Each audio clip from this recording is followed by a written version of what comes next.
2014-19 మధ్య అమరావతి నిర్మాణం అంటూ వేల కోట్లు తాత్కాలిక భవనాలకు ఖర్చు చేశారు. కానీ విని ఎనుగని రీతిలో టెంపరరీ బిల్డింగ్స్ పై వేల కోట్లు ఖర్చు చేసి ఇప్పుడు ఆ బిల్డింగ్స్ పనికిరావు, శాశ్వత నిర్మాణాలు చేపడతానంటూ కొత్త రాగం పట్టుకున్నారు చంద్రబాబు.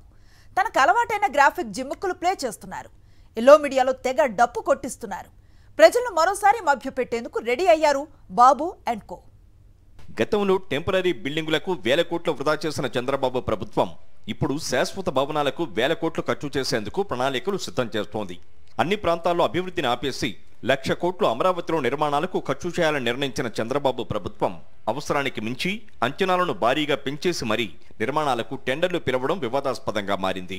భారతదేశ పార్లమెంటు భవన నిర్మాణానికి ఎంత ఖర్చు అయిందో అంతకంటే ఎక్కువ ఖర్చు చేసేందుకు రెడీ అయిపోయారు. తెలంగాణలో మొత్తం సచివాలయం నిర్మాణానికి చేసిన ఖర్చు కంటే ఎక్కువ ఏపీలో ఒక్క అసెంబ్లీ భవనానికి ఖర్చు చేయాలని నిర్ణయించారు. ఈ భవనాలకు పెడుతున్న ఖర్చులను, చేస్తున్న దుబారాను చూసి ఇంజనీరింగ్ నిపుణులు సైతం విస్తుపోతున్నారు. అమరావతి రాజధానిలో శాశ్వత హైకోర్టు, శాశ్వత అసెంబ్లీ నిర్మాణాల కోసం ప్రభుత్వం టెండర్లు ఖరారు చేసింది. హైకోర్టు, అసెంబ్లీ భవనాల నిర్మాణ పనులకు వేరువేరుగా పిలిచిన టెండర్లలో ఎల్ఎన్టీ, ఎన్సీసీ సంస్థలు రెండే బిడ్లు దాఖలు చేయడం ఇందులో గమ్మత్తైన విషయం. హైకోర్టు భవనానికి 924.64 కోట్లు, అసెంబ్లీ భవన నిర్మాణ పనులకు 724.69 కోట్ల రూపాయలు ఖర్చు చేస్తున్నారు. కేవలం హైకోర్టు, అసెంబ్లీ భవనాల కోసం 1,649 కోట్లు నిధులు వరద పారించాలని డిసైడ్ అయ్యారు. ఇవి కేవలం భవనాల నిర్మాణాలకు మాత్రమే. వీటికి ఇతర సదుపాయాలు, ఇంటీరియర్, ఫర్నిచర్ కలిపితే ఇక వీటి బడ్జెట్ మరింత పెరగనుంది. దేశంలో ఎక్కడైనా సరే 2 బిల్డింగుల మీద ఇంత ఖర్చు పెట్టిన దాఖలాలు ఉన్నాయా అంటే లేదని చెప్తున్నారు ఇంజనీరింగ్ నిపుణులు. ప్రజల డబ్బును కాంట్రాక్టర్లకు, టీడీపీ పెద్దలకు మేలు చేసేందుకు ఈ భారీ భవనాల తంతును తెరపైకి తెచ్చింది చంద్రబాబు ప్రభుత్వం. ఇప్పటికే తాత్కాలిక అసెంబ్లీ భవనాన్ని 180 కోట్లతో, తాత్కాలిక హైకోర్టు భవనాన్ని 173 కోట్లతో ప్రభుత్వం నిర్మించింది. ఇప్పుడు శాశ్వత భవనాల నిర్మాణం చేపట్టడంతో తాత్కాలిక భవనాలకు వెచ్చించిన 353 కోట్ల రూపాయలు వృధా అవుతాయి. ఈ నిర్మాణాలను అప్పు తెచ్చి నిర్మించింది. ఇప్పుడు కూడా శాశ్వత అసెంబ్లీ, హైకోర్టు భవనాలను నిర్మిస్తున్నది అప్పు తెచ్చిన నిధులతోనే.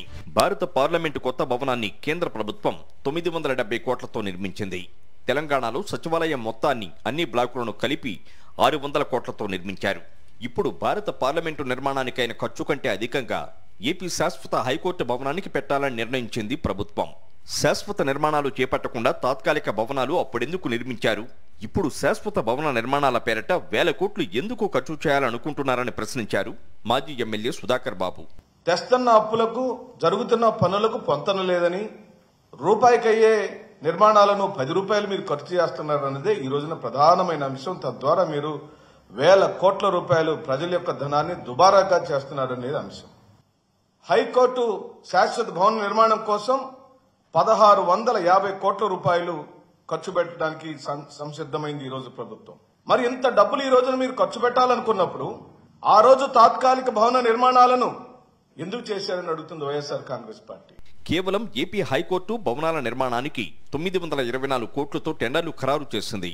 ఫర్నిచర్, ఇంటీరియర్, ఇతర సదుపాయాలను కలిపితే ఇది మొత్తం పార్లమెంటు భవనం ఖర్చును మించిపోతుంది.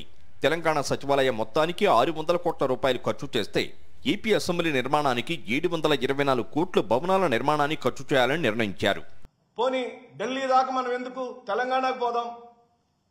తెలంగాణలో కేసీఆర్ గా అద్భుతంగా సెక్రటేరియట్ నిర్మాణం చేశారు. 10.5 లక్షల స్క్వేర్ ఫీట్ హైదరాబాద్ నగరంలో, హైదరాబాద్ మహానగరంలో తెలంగాణ ప్రభుత్వం, ఆనాటి తెలంగాణ ప్రభుత్వం కేసీఆర్ గారి నాయకత్వంలో 10.5 లక్షల ఎస్ఎఫ్టీ నిర్మాణం చేస్తే దానికైన ఖర్చు కేవలం 600 కోట్ల రూపాయలే. అది శాశ్వత భవన నిర్మాణం, అది తాత్కాలికమైనది కాదు. ఇప్పుడు సెక్రటేరియట్ కోసం మన నారా చంద్రబాబు నాయుడు గారు 724 కోట్ల రూపాయలు టెండర్లకు వెళ్లాడు. ఇప్పటికే గతంలో టెంపరరీ భవనాల పేరుతో టీడీపీ నేతలు, కాంట్రాక్టర్లు కొమ్మక్కై భారీగా దోపిడీకి పాల్పడ్డారు. ఇప్పటికే అమరావతి పేరు చెప్పి తాత్కాలికం పేరు మీద చంద్రబాబు ప్రభుత్వం పెద్ద ఎత్తున నిధులు దుర్వినియోగం చేసింది. టెంపరరీ ఐజీసీ కాంప్లెక్స్ భవనాలకు 552 కోట్లను ఖర్చు చేశారు. ఆ భవనాలన్నీ గతంలోనే సీలింగ్ ఊడిపోవడం, వర్షానికి కారిపోవడం జరిగింది. ఇప్పుడు మళ్లీ ప్రజల సొమ్మును దోచేయటానికి శాశ్వత నిర్మాణాల పేరిట కొత్త నాటకానికి తెరతీసింది కూటమి సర్కారు.